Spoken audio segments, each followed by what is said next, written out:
Ah, Finland, land of frozen lakes, endless forests, and folklore darker than the winter nights themselves. Forget fairy tales, these were stories of desire, curses, and rituals that would make even the bravest shaman choke on his mead. Subscribe now before the spirits of the sauna drag you off for questioning. The Finnish folklore era was not one of gentle romances or soft lullabies. It was a world where passion meant danger and intimacy meant bargaining with spirits older than the earth itself. The people believed that every desire carried a cost. Want someone's love? Be prepared to pay with offerings at a crossroads. Want fertility? You might need to sacrifice a cock at midnight. Want revenge? Well, that's where things became truly diabolical. For in Finland, lust was rarely just pleasure, it was power. The most whispered about rituals were the love spells of the tietäjät, the sorcerers of the old world. These men and women carved runes into wood, burned herbs that filled huts with choking smoke, and whispered incantations stolen from the dead. A girl might slip a charm beneath her lover's bed, crafted from wolf hair, ash, and her own blood. If he resisted her advances after that, it was said he would go mad with fever until he yielded. Worse still were the fertility rites. Couples desperate for children did not pray, they performed. Fields were consecrated with acts too shameless for daylight. A woman might bury bread between her thighs for planting season. A man might spill seed into the soil, hoping the land would grow as fruitfully as a womb. The neighbors called it devotion. The priests called it blasphemy. Then came the curses. Rejected lovers, jealous rivals, betrayed wives, they all turned to magic. A whispered spell could wither a man's manhood or make a woman barren for life. The worst curse was said to track its victim in endless desire, burning with lust yet never satisfied. Imagine an eternity of hunger without relief, a torment worse than death. And it wasn't just humans in these stories. The forests themselves were said to be alive with spirits that fed on desire. Saunas, too, sacred places where steam blurred the line between body and soul. In those dim wooden chambers, shamans performed rituals of smoke and sweat, calling upon unseen beings to bless or to bind the flesh. The sauna was not always about cleansing. Sometimes it was about corruption. Even the dead were not safe from scandal. Folklore whispers of corpses dug up for potions, bones ground into powders, ashes mixed with wine, skulls used as vessels for charms of irresistible attraction. To sleep with a corpse's blessing was to invite madness, but some were willing to risk it for forbidden love. What's remarkable is not the depravity alone, but the survival of these tales. For when Christianity arrived, it tried to scrub them away, branding every ritual as witchcraft. Yet still, in quiet villages, grandmothers whispered the old songs, and farmers carried charms sewn into their coats. They feared God by day, but prayed to spirits by night. After all, who trusts only one set of powers when pleasure is on the line? So Finland's folklore gave us a world where love was dangerous, lust was sorcery, and the boundary between sacred and profane melted like snow in spring. It was a world of whispered names, secret charms, and appetites too strong for priests to silence. In the end, the most diabolical act was not the ritual itself, but the silence that followed it. What if desire was not only a sin, but a weapon? In Finnish folklore, lust itself was twisted into curses, love that burned so hot it killed. Welcome to the darker side of passion. In the northern wilds, sex was never just sex. It was binding, it was sorcery, it was war. Women carried charms sewn in their skirts, charms said to enslave the will of men. A single kiss could rot a rival's body. Wives accused of witchcraft were rumored to whisper forbidden verses over their husbands' beds. Men would toss and turn in endless lust, unable to rest, unable to breathe without aching. Was it magic or guilt? No one dared ask. Every 50 or so winters, the tales grew darker. Lust magic, they said, could spread like fire through a village. Women were blamed when men stumbled from barns red-eyed and trembling. And yet, secretly, men sought the very same sorcery to trap lovers. Imagine the irony. The same lips that cursed were the lips men paid to kiss. Who held the power then? The priest, shouting fire from his pulpit? Or the milkmaid, muttering spells into her apron? At least, that's what the old stories insist. Honey, sweat, shadows, temptation made ritual.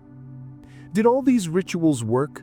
Or were they excuses, woven to explain the uncontrollable hunger of human flesh?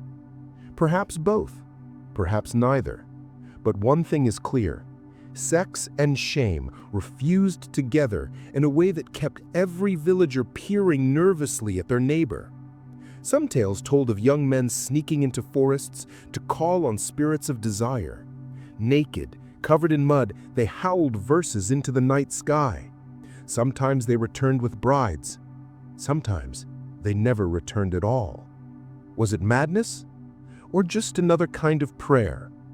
To the villagers, it was all the same. Dangerous. By the end of the 18th century, priests worked overtime. They condemned lust magic, denounced shamans, and crushed bones of the dead so they could not be used in charms. But still, behind every shuttered window, whispers continued. Because fear doesn't kill desire, it multiplies it. And the Finnish knew this truth. The most dangerous love was not gentle. It was furious. It was cursed. So next time someone says love is sweet, remember, the Finns knew better. Love could be lethal. What if betrayal was punished not with swords, but with spells of the flesh? In Finnish folklore, revenge often came through the bed, not the battlefield. The Finnish feared betrayal like fire, and when betrayal struck, it was often answered in the most carnal, diabolical ways.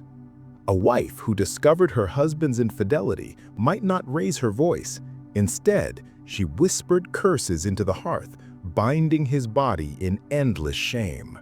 Soon, the man would stagger in public, hands trembling, unable to quench an unbearable desire. His sin became his humiliation. The stories didn't stop there. Jealous men, too, had their methods. They carved charms from birchwood, soaked them in ale, and buried them beneath rivals' doors. What happened next? Nightmares, sweats, unnatural lust that left men ruined, mocked by neighbors. Revenge rituals were whispered across snow-covered villages. A woman scorned could bury hair and blood together in a field. The man she cursed would feel his strength ebb, his pride shrivel, and she watched in silence. Even the innocent could be caught. Villagers told of young girls cursed by rivals, driven to wander meadows singing obscene verses not their own. Possessed, some said, condemned others, but always feared. At the heart of these tales stood power. Power disguised as shame, power disguised as desire. In a land where every night stretched long and dark, such stories spread like sparks. Priests tried to stamp them out, of course. They thundered from pulpits that lust magic was the devil's trick. And yet, behind closed doors, people still whispered. They still practiced. Because vengeance was sweet, even if it came at eternal cost. By the end of the era, villagers walked on eggshells. Every embrace could hide a curse. Every kiss could taste like poison. And every rival, whether neighbor or lover, might be chanting your downfall as you slept. So the next time you think betrayal ends with heartbreak, remember, in Finland, it often ended with hexes in the dark. What if the deepest fear of Finnish villagers wasn't death, but desire itself, twisted into a curse? In the dark forests of Finland, people believed lust could be stolen, given, or cursed. It wasn't passion as we know it, it was a weapon. Stories tell of hunters who bound their rivals by stealing their sweat. A cloth rubbed against the body could be buried with runes, and the victim would grow weak, consumed by shameful urges, his spirit bent like a tree under snow. Women, too, wielded this dangerous magic. In tales whispered near fires, a girl could braid her hair into knots and bury them under the floor. Any man who stepped across would fall into a restless desire, unable to sleep, unable to eat, until he returned to her. But with power came fear. A man cursed could waste away in days. Neighbors, seeing his hollow eyes and trembling hands, would whisper that he had been tied, ensnared by witchcraft. These acts weren't seen as love, they were vengeance, hunger, control. And priests warned endlessly that every knot, every rune, every buried token drew villagers deeper into Satan's snare. Yet, despite the threats, charms passed from mother to daughter, from neighbor to neighbor. Because in a world of snow and silence, control over another's body could mean survival or revenge. Sometimes even entire households fell under suspicion. A cow stopped giving milk, a daughter fell sick with strange fevers. People didn't look to nature, they looked to desire turned wicked. So every night, behind doors barred against frost, villagers wondered, was their neighbor watching, cursing, binding them in secret? And thus, in Finland's frozen past, lust was not freedom, it was fear made flesh, whispered into the dark.